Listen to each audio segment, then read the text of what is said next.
माँ बाप बुढ़ापे में बोझ क्यों बन जाते हैं? कहानी माँ बाप का आखिरी सहारा। एक गांव में रामलाल और सावित्री रहते थे। दोनों ने सारी जिंदगी मेहनत करके अपने दो बेटों रवि और मोहन को बड़ा किया था। रामलाल खेतों में दिन रात पसीना बहाते और सावित्री घर संभालती। बच्चों की पढ़ाई, कपड़े, खाना सब कुछ अपने हाथों से करती। उनका सपना बस इतना था कि उनके बच्चे पढ़ लिख कर अच्छे इंसान बने और बुढ़ापे में उन्हें सहारा दें। बचपन की यादें। बचपन में रवि और मोहन अपनी माँ की गोद में सिर रखकर सोते थे।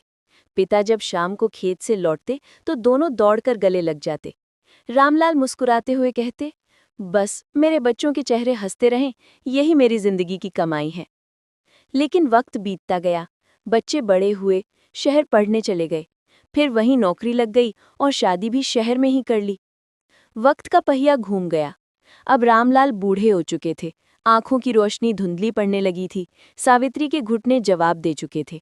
दोनों को उम्मीद थी कि बेटे अब उन्हें अपने पास बुलाएंगे। लेकिन रवि ने फोन पर कहा, अब पापा, यहाँ जगह बहुत कम है और बच्चे भी पढ़ते हैं।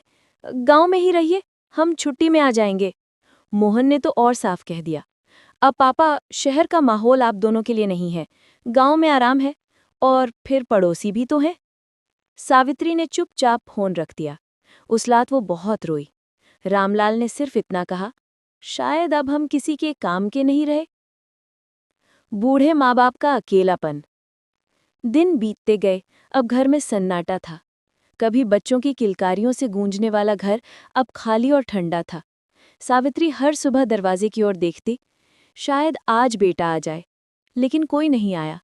गांव के लोग कहते, रामलाल जी के बेटे बड़े अफसर बन गए हैं। पर उन अफसर बेटों को अपने माँ बाप के आंसू नहीं दिखे। बूढ़े माँ बाप की तकलीफ। एक दिन सावित्री अचानक गिर पड़ी। डॉक्टर ने कहा, अधिक कमजोरी है, ठीक से खाना नहीं खा रही। रामलाल ने बेटे को फोन किया, बेटा, माँ की तबीयत ठीक नहीं है, अगर आ सको तो आ जाओ।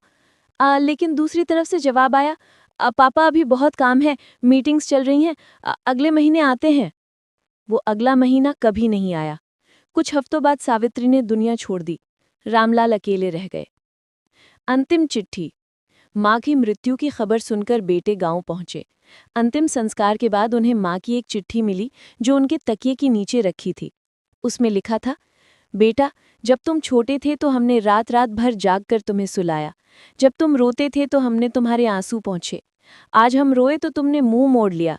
शायद यही जमाने का नियम है। माँ बाप जब तक देते हैं तब तक प्यारे लगते हैं और जब जरूरत नहीं रहती तो बोझ बन जाते हैं।